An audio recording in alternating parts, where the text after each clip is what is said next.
الله الرحمن الرحيم بسم الله الرحمن الرحيم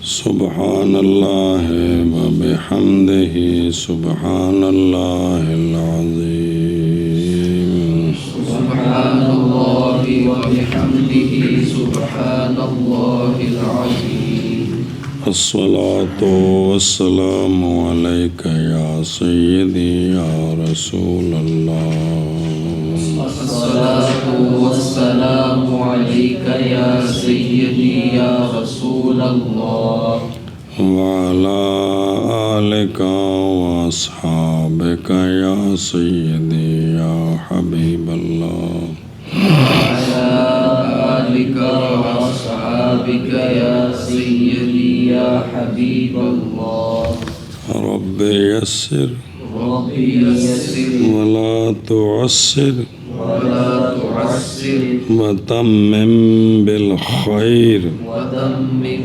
بالخير وبك نستعين وبك نستعين يا فتاح يا فتاح صلى الله على نبينا الكريم وعلى آله وصحبه وبارك.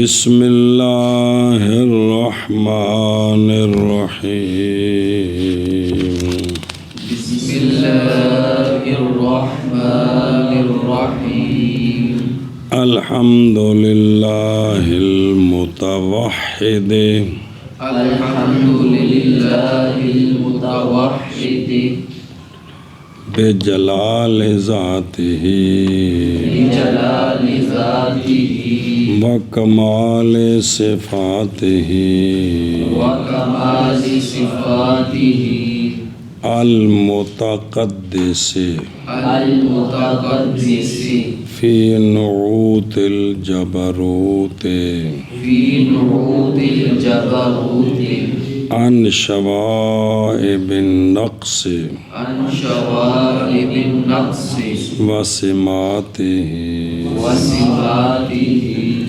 والصلاة والصلاة على على نبيه نبيه محمد المؤيد محمد المؤيد بساطع بساطع حججه حججه وواضح وواضح بيناته بيناته وعلى آله وعلى آله وأصحابه وأصحابه هداة هداة طريق الحق طريق الحق وحماته وحماته وبعد.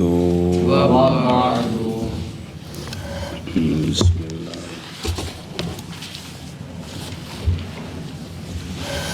یہ شرع عقائد،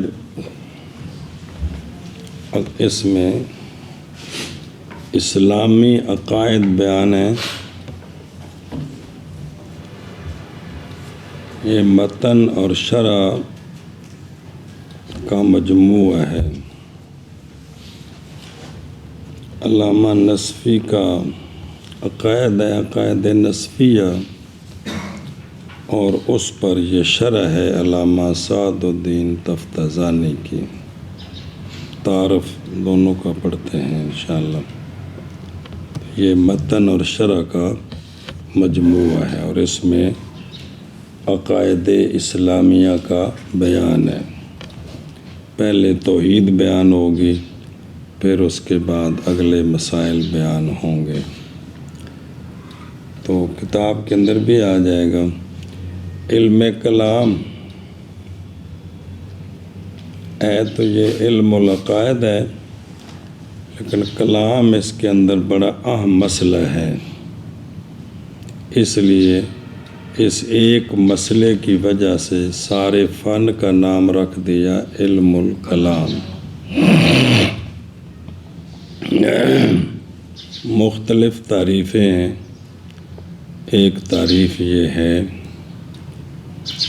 کہ هو العلم الباحث عن احوال المبدأ والمعاد على نہج قانون الاسلام، کہ علم الکلام جو ہے وہ بحث کرتا ہے، یعنی اس میں جو مسائل ہیں بحث کرتا ہے مبدأ اور معاد کے احوال سے، مبدأ ابتدا، معاد جدھر لوٹ کر جانا ہے، لیکن اسلام کے قانون کے طریقے پر۔ علم کلام ایسا علم ہے جو بحث کرتا ہے مبدأ اور معاد کے احوال سے اسلام کے قانون کے طریقے پر۔ علم کلام ایسا علم ہے جو بحث کرتا ہے، یعنی جس میں جو مسائل بیان ہیں مبدأ اور معاد کے احوال سے اسلام کے قانون کے طریقے پر۔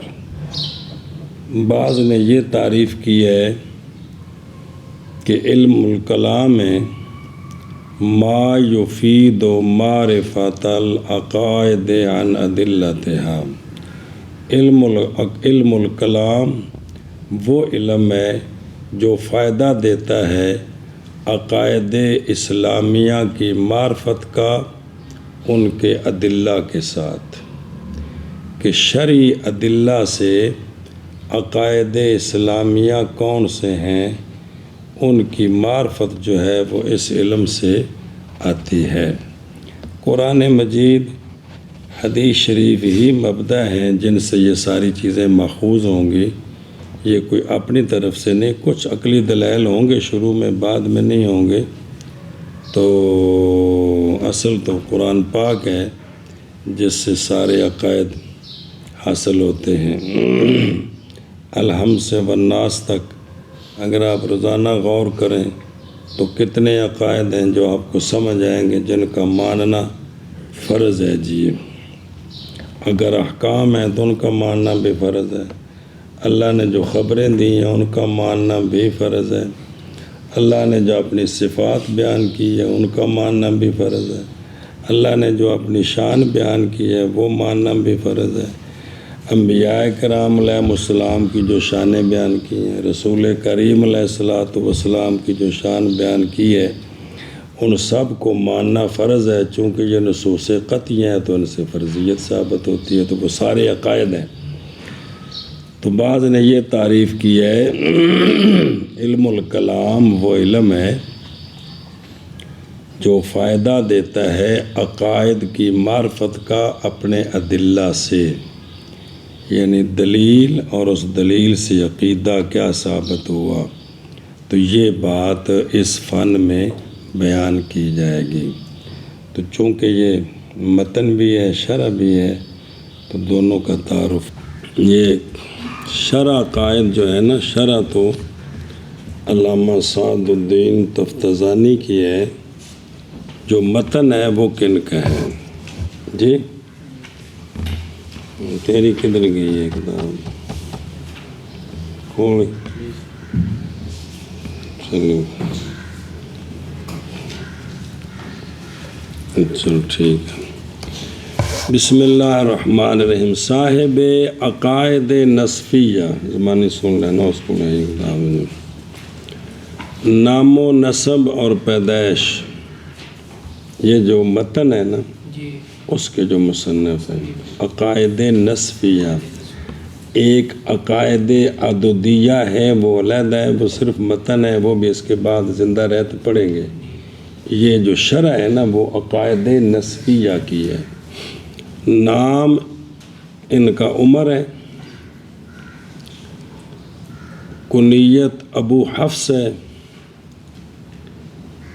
مفتی الثقلین اور نجم الدین لقب ہے۔ جی سبحان اللہ، مفتی الثقلین۔ والد کا نام محمد ہے۔ سلسلہ نسب یوں ہے، ابو حفص، نجم الدین، عمر بن محمد بن احمد بن اسماعیل بن محمد بن لقمان نصفی. جی یہ ان کا پورا نام ہے. جی بھائی ابو حفص کنیت ہے، نجم الدین لقب ہے، عمر نام ہے، والد صاحب کا نام محمد. جی ابو حفص نجم الدین عمر بن محمد بن احمد بن اسماعیل بن محمد بن لقمان. یہ 15 نام رکھنے یہ آپ کی جدت ہے، پہلے ایک ایک نام ہوتا تھا. نصفی، پیدائش 461 ہجری میں. جی اور مقام ولادت شہر نصف ہے جو ماوراء النہر کے شہروں میں سے ایک شہر ہے. کون؟ نصف. تو وہاں کے علماء کو نصفی کہتے ہیں. تو 461 کے ہیں بابے یہ پیدا ہوئے. جی تحصیل علم و افادہ، آپ اپنے زمانہ کے امام فاضل اجل اصولی متکلم یہ علم عقائد والے، ادیب، مفسر، محدث، نحوی، فقیہ اور مشہور ائمہ حفاظ میں سے تھے. ذاکرہ ابن النجار. علم فقہ کی تعلیم صدر الاسلام ابو الیسر محمد بن محمد بن عبد الکریم بن موسیٰ بزدوی جو کہ 493 میں فوت ہوئے ہیں سے پائی تھی. ان کے علاوہ اور بہت سے شیوخ سے علم حاصل کیا تھا، جن کی فہرست آپ کی کتاب تعداد الشیوخ لعمر، نام آپ کو عمر ہے نا، آپ نے خود لکھی، میں موجود ہے.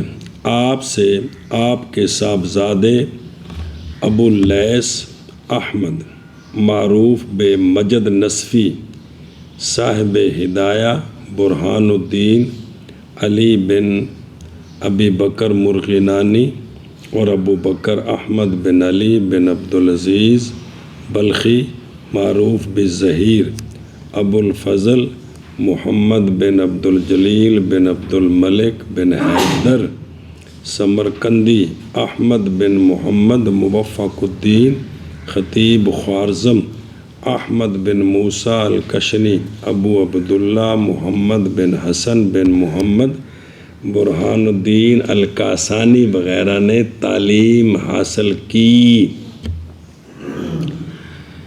آپ سے آپ کے صاحبزادے ابو اللیث احمد نے، جی صاحب ہدایہ نے، فلاں فلاں، یہ سارے بزرگوں نے آپ سے تعلیم حاصل کی ہے. کن سے؟ یہ عمر سے. تو صاحب ہدایہ ان کے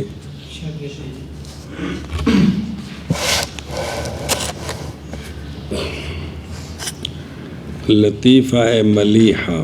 ملا علی قاری رحمہ اللہ نے نقل کیا ہے کہ موصوف علامہ جار اللہ زمخشری سے مکہ مکرمہ میں ملاقات کے لیے تشریف لے گئے، کیونکہ بہار عمر بہار عمر ملاقاتاں دوستاں باشد. ٹھیک ہے بھائی، عمر کی جو بہار ہے وہ دوستوں کی ملاقاتیں ہوتی ہیں. ایک محاورہ ہے نا، بہار عمر ملاقات باشد. دروازے پر دستک دی کنہوں نے؟ یہ جو عمر ہے. علامہ جار اللہ زمخشری نے، یہ کشاف کا جو مصنف ہے، اندر سے کہا کون؟ موصوف نے جواب دیا عمر. کیا کہا؟ عمر ملنے آیا ہے. زمخشری نے کہا انصرف، جی منصرف ہو جا، یعنی واپس ہو جا۔ آپ نے فرمایا عمر لا ینصرف، عمر منصرف نہیں ہوتا۔ یعنی یہ ایک علمی بات ہے نا کہ عمر غیر منصرف ہے، اب حقیقی معنی بھی مراد ہے، ناوی معنی بھی۔ زمخشری نے جواب دیا اذا نکرا صرفا، جب نکرا ہو تو منصرف ہو جاتا ہے۔ شیخ الاسلام علامہ زرنوجی نے تعلیم المتعلم میں ذیل کے اشعار کو آپ کی طرف منسوب کیا ہے۔ جی یہ چند ایک آپ کے شعر لکھے ہیں۔ جی کن للعوامر والنواہی حافظا وعلی الصلاۃ مواظبا ومحافظا، جی ہو جا حفاظت کرنے والا اور نماز پر محافظ ہو جا۔ وَاطْلُبْ عُلُومَ الشِّرَاع وَاجْحَدْ وَاسْتَعِنْ بِالطَّيِّبَاتِ تَصِرْ فَقِيهًا حَافِظًا وَاسْأَلْ إِلَٰهَكَ حِفْظَكَ راغبا فی فضلہ فاللہ خیر حافظا۔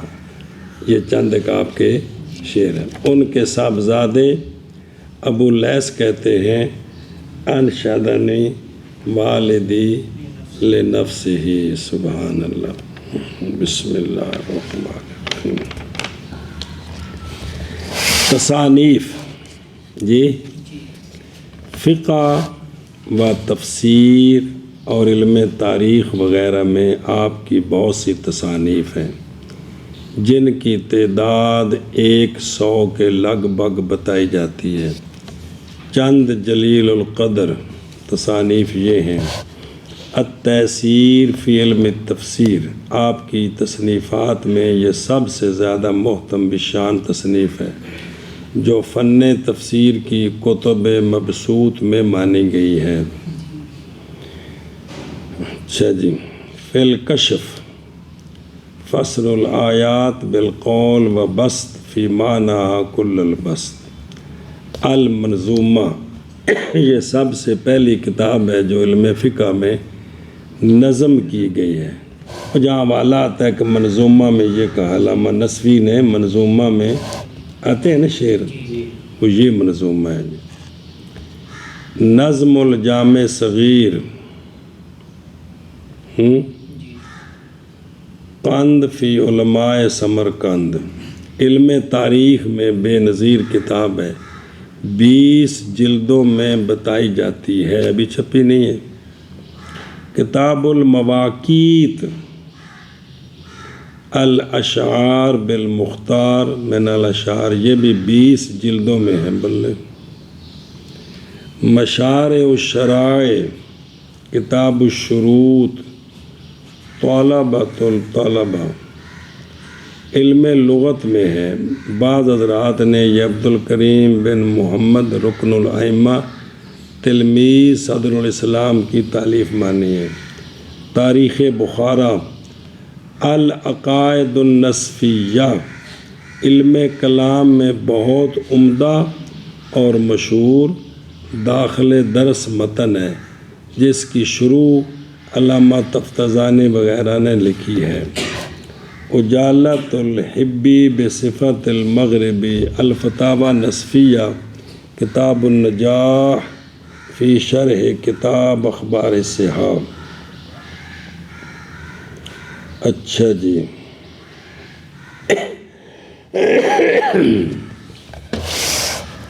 وفات شیخ نجم الدین ابو حفص عمر نصفی نے شہر سمرقند میں شب 5 شنبہ ماہ جمادی الاولیٰ 537 میں وفات پائی۔ تو کل کتنے عمر بنی آپ کی؟ ولادت کب ہے؟ کتنی؟ 79 سال۔ وفات کے بعد کسی نے ان کو خواب میں دیکھا اور پوچھا کہ منکر نکیر کے سوالات کا معاملہ کیسے گزرا؟ انہوں نے کہا کہ حق تعالیٰ نے میری روح واپس کی اور منکر نکیر نے سوالات کیے، میں نے کہا کہ ان کا جواب نثر میں دوں یا نظم میں؟ انہوں نے کہا نظم میں۔ فقلت ربی اللہ لا الہ سواہ ونبی محمد مصطفیٰ ودین الاسلام وفعلی ضمیم اسأل اللہ عفوہ وعطاہ۔ بھی میرا جڑا فعل ہے نا وہ ٹھیک نہیں، میں گناہگار ہوں، تو اپنے اللہ کو معافی دا سوال کرنا نہیں۔ یہ کسی نے خواب میں دیکھا، کسی نے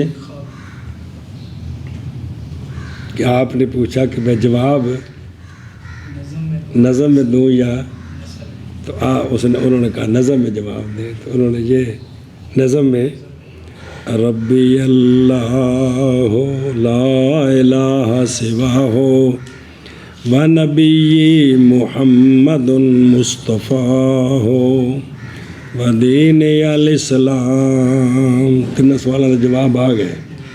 اگے آکے وفعلی ضمیم اسأل اللہ عفوہ وعطاہ۔ یہ شرح بہت ساری ہیں۔ شرح العقائد پہلی، شمس الدین ابو ثناء محمد بن احمد اصفہانی۔ القلائد علی العقائد، شیخ جمال الدین محمود بن احمد بن مسعود قونوی۔ القول الوانی شرح عقائد نصفی۔ الدرہ، حل المعاقد شرح العقافی شرح العقائد، شیخ ملا زادہ حروی خیر زجانی۔ شرح العقائد علامہ سعد الدین تفتزانی، جی جو ہم نے پڑھنی ہے انشاءاللہ۔ الفوائد القادریہ فی شرح العقائد النصفیہ، عبد القادر بن ابو نصر بن محمد ادریس بن محمد محمود سلٹی۔ اچھا بھی ان کتابوں سے لیا ہے جی۔ یہ آگے ہیں علامہ نصفی، جن کی کیا ہے عقائد نصفیہ، اور جو شرح ہے وہ علامہ تفتزانی صاحب کی ہے، وہ مختصر المانی کا تعارف پڑھتے ہیں، تو اس میں علامہ تفتزانی صاحب کی وضاحت پڑھتے ہیں جی، سمجھائیے جی۔ تو یہ متن بھی ہوگا اور اس کے ساتھ علامہ تفتزانی صاحب کی شرح ہے جی، اور اس پر حاشیہ بھی ہے بہترین، اقد الفرائض اور دوسری نبراس ہے، وہ زبردست کتاب علامہ براربی صاحب کی۔